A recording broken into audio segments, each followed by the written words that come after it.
शहराम की अब शादी हो गई है। तो क्या शादी का मतलब यह है कि माँ बाप को गलत और बीवी को सही समझा जाए? शहराम ऐसा तो नहीं था। नई चीज की चमक पुरानी को मान कर देती है। पुरानी मोहब्बत दब जाती है और नई चौपन दिखाने लगती है। क्या क्या माँ बाप की मोहब्बत इतनी कमजोर होती है कि बीवी की मोहब्बत के सामने दब जाए? नहीं, बिल्कुल नहीं। लेकिन निशात मेरी जान, अगर ऐसा हो ना तो फिर माँ बाप को दिल पे पत्थर रख के कोई बड़ा और सख्त फैसला ले लेना चाहिए। अगर औलाद ऐसी हो ना तो माँ बाप को उसे अपने से अलहदा करने का फैसला कर लेना चाहिए। आप तो जानते हैं शहराम मेरी जान है, मेरा घर और मेरी जिंदगी उसके बगैर अधूरी है। आपने ऐसा सोचा भी क्यों? देखो निशात, कभी कभी हालात और वाकयात आने वाले कल की खबर दे रहे होते हैं।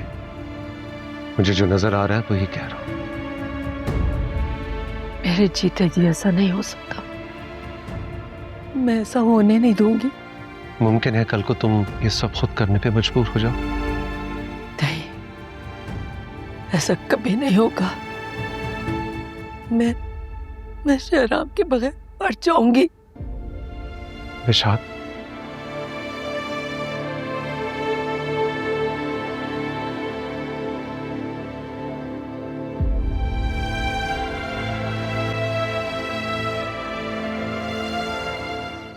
सो तो नहीं रही थी? नहीं, तुम बताओ क्या कर रहे थे? अपने आप को यकीन दिलाने की कोशिश कर रहा था। कैसा यकीन? तुम्हारे और मेरे रिलेशनशिप की हकीकत। मुझे कुछ समझ में नहीं आ रहा कि किस तरह से सब कुछ एकदम से हो गया।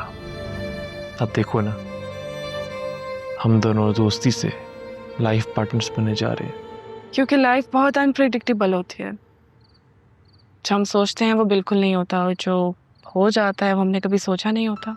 तुम बिल्कुल ठीक कह रही हो। तुम हमेशा से ही बहुत प्रैक्टिकल और पॉजिटिव रही हो। और तुम हमेशा से बहुत इमोशनल और इम्प्रैक्टिकल रहे हो।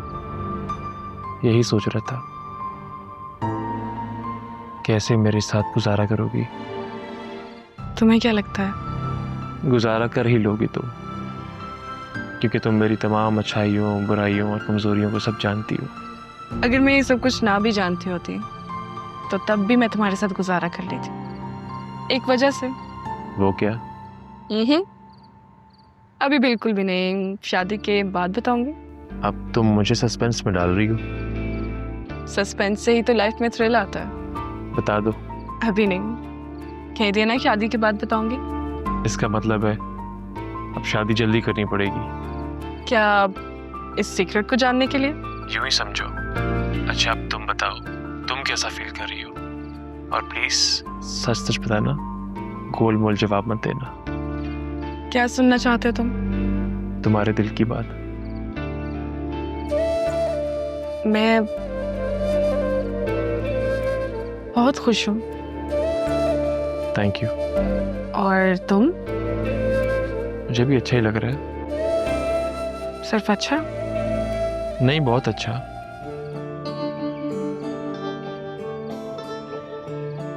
आवारगी में हद से गुजर जाने के लिए कोई वजह मिले मुस्कुराने के लिए। जयराम, आज कितना अच्छा फील हो रहा है। आज ही क्यों? वो इसलिए कि आज आप मेरे साथ हैं। मैं रोज यहाँ अकेली वॉक करती हूँ। मेरा दिल चाहता है मेरी जिंदगी का हर एक पल सिर्फ आपके साथ गुजरे। जीनिया, कभी कभी मुझे ऐसा क्यों लगता है कि तुम मेरी मोहब्बत को लेके बहुत पॉसेसिव हो। कभी कभी मैं आपकी मोहब्बत को लेके हमेशा से बहुत बहुत पॉसेसिव हूँ। लेकिन मुझे ऐसा लगता है कि इतना पॉसेसिव होना अच्छी बात नहीं होती। अच्छी हो या बुरी, आई डोंट केयर। मैं ऐसी हूँ तो बस हूँ। अच्छा, वॉक ही करते रहेंगे या नाश्ता भी करेंगे? मैंने यास्मीन को बोला है, वो नाश्ता यहीं ले आएगी। यास्मीन, नाश्ता कहाँ है? बेगम साहिबा कह रही है नाश्ता अंदर टेबल पे लगा है, सब साथ मिलके करेंगे। लेकिन हम नाश्ता यहीं करेंगे। यास्मीन, आप अंदर जाइए। आपने देखा कैसे आंटी मेरी हर बात पर एतराज करती हैं। हमें इतनी आजादी भी नहीं कि हम अकेले बैठकर कुछ खा पी सके। जीनिया, एक्चुअली हमारे घर पे हमेशा से सब लोग साथ बैठ के खाते पीते हैं, तो प्लीज इस बात को माइंड नहीं करो। कैसे माइंड ना करूं? कल मैं अपनी फ्रेंड की तरफ गई तब ऑब्जेक्शन, अब नाश्ते पर भी। I am sick of this. मुझे नाश्ता ही नहीं करना। जीनिया,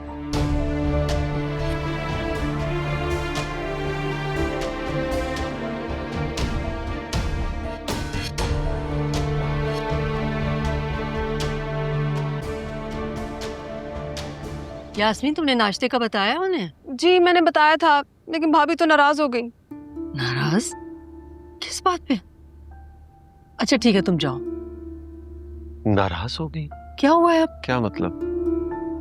पता नहीं। मामा, आप जीनिया के साथ इतनी स्ट्रिक्ट क्यों हो रही हैं? अब मैंने क्या गुनाह कर दिया? ये तुम मुझे हर वक्त कटहरे में खड़ा करके ये एहसास क्यों दिलाते रहते हो कि मैं जीनिया के साथ कुछ गलत कर रही हूँ? मामा, क्या हो जाता अगर हम बाहर लॉन में नाश्ता कर लेते?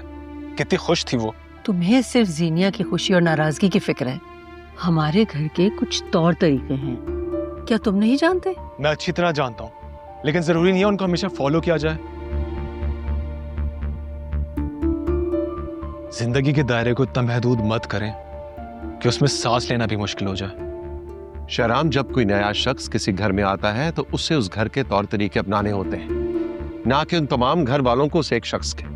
आई नो बाबा, मुझे फैमिली वैल्यूज का अच्छी तरह पता है, लेकिन मामा छोटी छोटी बातों पर जैक लगा के हमारी जिंदगी अजाब बना रही हैं। मैं अजाब बना रही हूँ तुम्हारी जिंदगी को?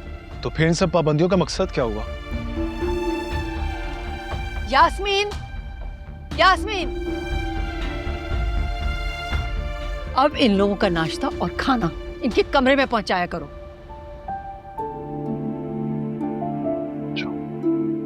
मैं तुम पर पाबंदियां लगाती हूँ, ठीक है? आज से सारी पाबंदियां खत्म।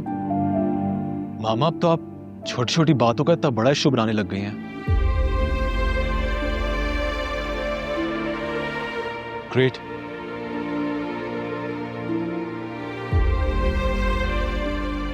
निशात, टेंशन नहीं लो और अपने आप को मेंटली प्रिपेयर रखो।